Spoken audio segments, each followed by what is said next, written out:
With the existence of pastime, media, and arts, I can't fathom that anyone who's been outside of their house, even once in their life, wouldn't be a fan of anything. If not just for the enjoyment of the media, there's also a family-like camaraderie that can birth when you find that a person or a group of people like the same things you do. And a shared interest in something can spark great relationships. I've seen quite a few stories of best friends and even spouses that have met due to shared interest of a book, movie, game, or any kind of story. I can rant all day about how important art is because of its power to inspire the future of the world, but I'd be here all day. However, there's an opposite side of this coin. I'd be lying if I said some fandoms couldn't bring out the worst in people, and ruin the idea of coming out as a part of any particular fan group in fear of being hit with a classic, "Oh, you're one of those people." Even the smallest and quaintest flocks can boom into notoriety. But how does it exactly come to that? Could it be overexposure? Integration to the mainstream? Perhaps the demographic could have shifted over some event.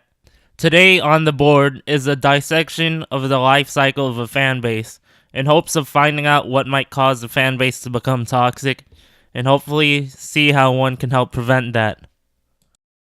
Especially in my teens and young life, I've been part of many circles of fan bases I thought I'd never leave as long as I lived. What comes to mind is Adventure Time, Call of Duty, and admittedly the Bronies back in their best days. All these groups remained good fun, but whenever it got serious, we as a group handled it surprisingly well. There's the first stages, birth. At first, the group is comparable to a high school club, just scraping by a few people, a colony of people, eager to discuss the few episodes and content bites that are already come out, in speculation of the future, which is still bright. There may be original works, which are usually comprised of drawings, fan fiction, and possibly, if the right people are in the group, songs.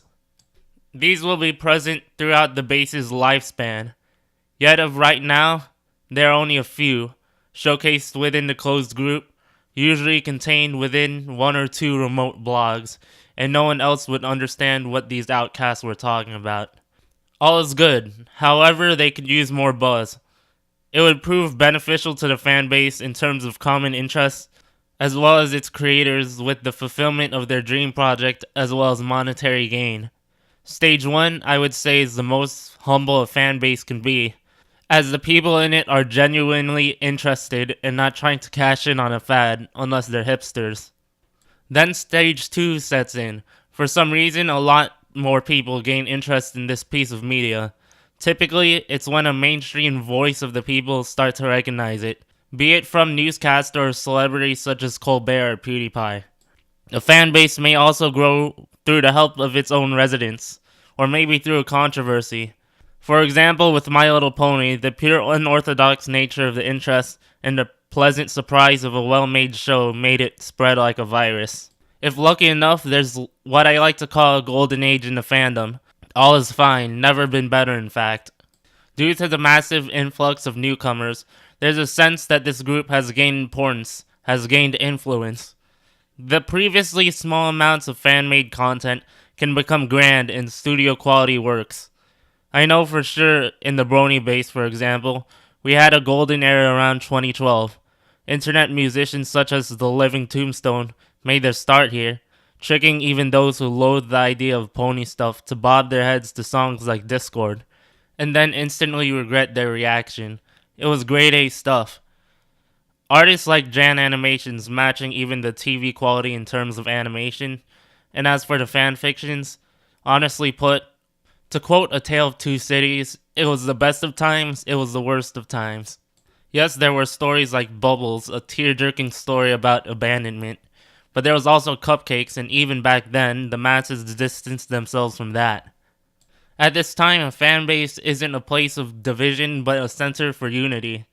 In the Comic-Con press conferences, comments were made about inspiration drawn from the likes of the series creator Faust, friendships being made through commonality, and even a couple who admitted they met due to the shared interest.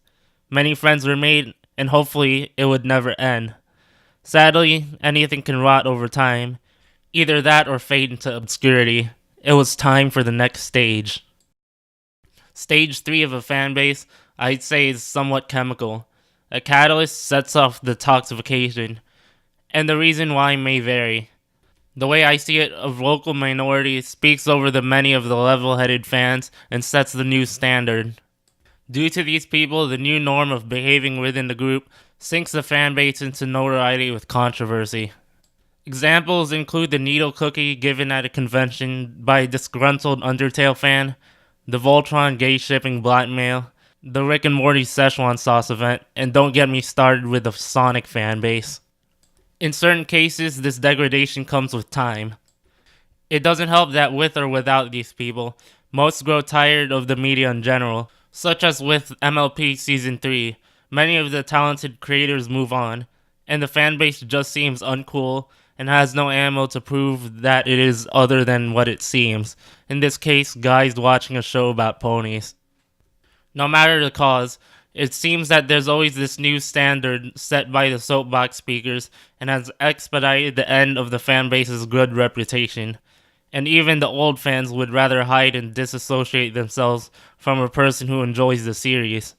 What's left of the legacy is either what once was, or the worst of the worst, a la Cupcakes, to represent the group as a whole. And that's a shame, and I was one of the people who witnessed the rot of what was, at the time, one of my favorite fan bases. It's sad, but do we have the power to stop it, or at least delay the rot? A good way to look at it is as a whole. Maybe then we could see what went wrong, and maybe why it went wrong, and see if the genuine circle of fans can change the outcome. In practically all the cases, toxicity starts at stage 2 when exposure comes in. The nerdy neckbeards of Reddit, the diversity at any cost crowd of Tumblr, and even the tweens hungry for drama from YouTube. It seems that either of these three communities come in and serve as the new vocal minority of the fanbase and sets the new norm. It's usually right after the newcomers find a way in, and then controversy happens naturally. The Twitter harassment that led to the account deactivation of Steven Universe artist Lauren Zook, the bloodthirsty yin-yang division of Star Wars fans with The Last Jedi, and the "you're playing Undertale wrong" threats and debacles come in and ruin the group's image and sets off the hiding and exodus of the old fans. And the sad part is that it all seems inevitable. But maybe the way it goes down is naturally, at the mercy of whoever the media clicks with or is meant to click with. Rick and Morty and Star Wars are action-packed science fiction stories, one even being a nihilistic comedy. Maybe that's why Reddit enjoyed it so much. And since Voltron and Steven Universe rely on character relationships and art style, maybe that's why Tumblr picked it up. And since Undertale is a video game with branching paths, the YouTube crowd picked it up due to reaction value. There's so much good, but how does one stop it from going wrong? Sadly, one cannot. It all comes down to consensus.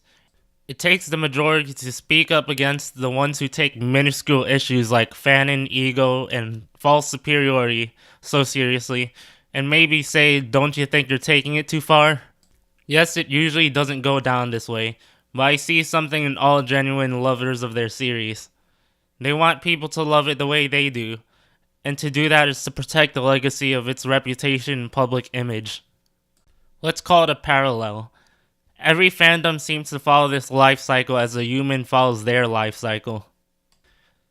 The new fanbase takes me back to the golden days of 2012, the Doki Doki Literature Club fanbase. The fandom has just passed the stage 1 infancy stage, and due to popularity, has more and more members as well as ones who bring new content to the table. Countless artists, musicians such as Oreo, and writers such as Paul Chartres with Doki Doki Rainclouds, and Soviet Spartan with Our Time. Granted, their share of shock value works, similar to MLP's Cupcakes and Rainbow Factory, like Sayonara, but at this time it is just that, shock. And thanks to the community's efforts, don't hold a candle to the rest of these fan projects. And it fills me with determination that they too agree that though arguing of which one is the best character, or sometimes making sick memes and jokes that we're determined to not become like My Little Pony, Steven Universe, or Rick and Morty, and that effort takes a village. Granted, there are still people who pester Dan about Natsuki being a trap or transvestite, evidence of stage 2 toxicity, but as it seems, it turns out they were mere trolls. Take the many circles I'm in, including the DDLC subreddit and the 3 Facebook groups, one of which is a hell group, surprisingly known for taking jokes too far, came to a consensus to stop trap posting due to fear of tarnishing the public view of the Doki fan groups. In this case, it seems that looking into the big picture really helps the image and creates not just a great community, but even preserves what the game was supposed to represent, all without the off-putting self-righteousness.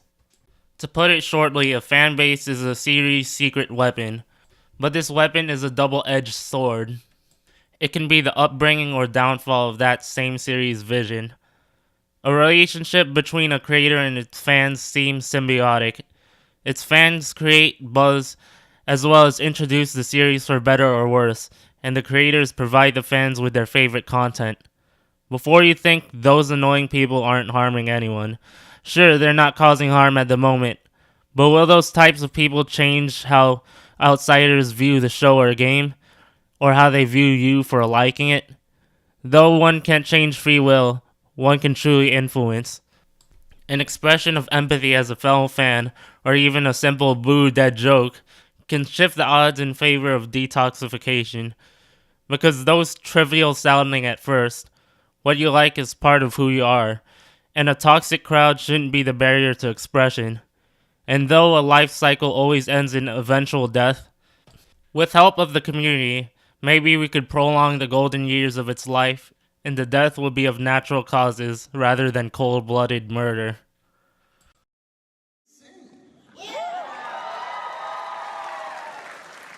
Nie.